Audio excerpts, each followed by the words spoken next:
किस किस पे कार्रवाई करेंगे? 8 साल में क्या बना दिया इस देश को? कहाँ लेके चले गए हैं? जो ऊपर बैठे हुए बोलते हैं ना, सबका साथ, सबका विकास, सबका विश्वास, कमी वहीं से आ रही है। अगर वहां से संकेत साफ होता ना, तो किसी की हिम्मत नहीं होती कि इस देश के मिजाज को तहस नहस करने की। सिंबॉलिक कार्रवाई हो जाएगी, लेकिन इसका क्या करेंगे? जो जहर जहन में घोला जा रहा है 24 घंटे 7 दिन, जिसके बारे में माननीय सर्वोच्च न्यायालय तक ने कुछ टेलीविजन चैनल्स की ओर इशारा करके कहा, एग्जीक्यूटिव की ओर से तो कुछ सुना नहीं। उसके बाद अगर इसके ऊपर लगाम नहीं लगाई गई, अगर इस व्यवस्था को चुस्त दुरुस्त नहीं बनाया गया, यकीन मानिए 75वें वर्ष में हम बहुत कुछ इस तरह का देखेंगे जिससे हमारा लोकतंत्र, हमारी विरासत और हमारा इतिहास शर्म से सर झुका लेगा। लेकिन सर, जब इस तरह की चर्चाएं होती हैं तो कमल हसन जैसे निर्माता, निर्देशक, अभिनेता वो राजा चोला के बारे में कहते हैं कि वो हिंदू नहीं थे, वो इतिहास का जिक्र करते हैं। ये भाई, नहीं भैया, मेरी समझ में नहीं आ रहा, इस देश में विमर्श कहां जा रहा है? अगर इतिहास के पन्नों में जाइएगा ना, तो यह भी जिक्र होगा कि कैसे बुद्धिस्ट स्तूप तोड़े गए हैं, किसने तोड़ा।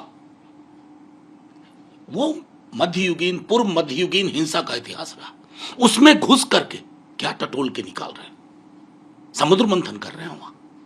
आप इस देश के लिए जहर पैदा कर रहे हैं 24 घंटे, और वो जहर सबको लील जाएगा, क्योंकि एक बार वो जहर फैलता है ना, तो वो मुसलमान नहीं देखेगा, हिंदू नहीं देखेगा, जाति बिरादरी नहीं देखेगा, वो जहर सब जगह जाएगा, लोगों को अंधा कर देगा, खत्म कर देगा। सर, जो ये आप बात कह रहे हैं, इसी के क्रिकेटर हैं, दशहरे पर वो बधाई देते हैं और उनके खिलाफ फतवा आ जाता है, लिखा जाता है शेम ऑन यू। मैं यही तो कह रहा हूं, क्या बना दिया इस देश को। 14 से पहले भी देश था ना। मैं ये नहीं कहता हूं कि हम सब एकदम सुखी, प्रसन्न, शांति, कहीं कहीं हिंसा फसाद नहीं, लेकिन प्रतिदिन ये नहीं हुआ करता था। हालत तो यह है कि मैं अगर ईद की शुभकामना दे दूं और होली में मुबारकबाद लिख दूं, तो लोग कहेंगे अरे उर्दू आ गया, हे हिंदी आ गया। क्या बना दिया?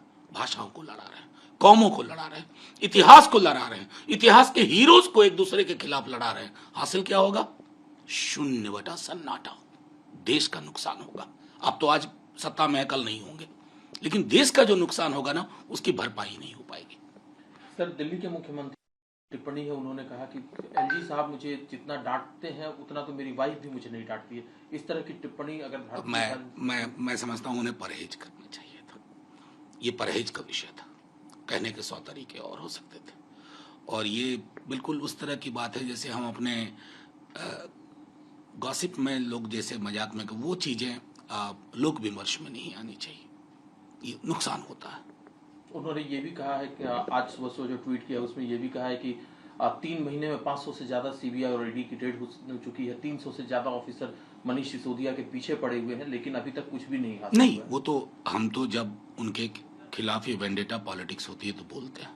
बस उनसे आग्रह ये होगा ना कि आप अकेले नहीं, विपक्ष के कमोबेश हर दल के खिलाफ हो रहा है, वहां भी हमें आपकी जरूरत होती है, जैसे आपके पक्ष में हम बोलते हैं। सर, मोहन भागवत जी ने जो की बात की थी, केरल के सीएम पिनरई विजयन का कहना है कि ये टोटली प्रोपेगेंडा है और ये झूठ फैलाया जा रहा है। देखिए, मैं तो सीधे, जब पहले दिन आपकी वार्ड सर्विस ने मुझसे बात की थी, तो मैंने कहा था कि डेमोग्राफी बड़ा संश्लिष्ट और गंभीर विषय है, इसको डेमोग्राफर्स को छोड़ देना चाहिए।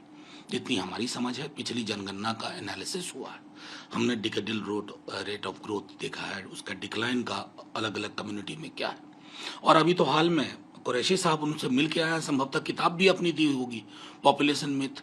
तो अगर आरएसएस के सारे संघचालक, जो कि एक सांस्कृतिक संगठन है, एटलीस्ट कहते हैं कि हम एक सांस्कृतिक संगठन है, तो उनको अध्ययन अध्यापन की एक शैली विकसित करनी चाहिए, जहां प्रोपेगेंडा नहीं, फैक्ट पे बात हो, फैक्ट समझें, फैक्ट पढ़ें, फैक्ट पे चर्चा हो।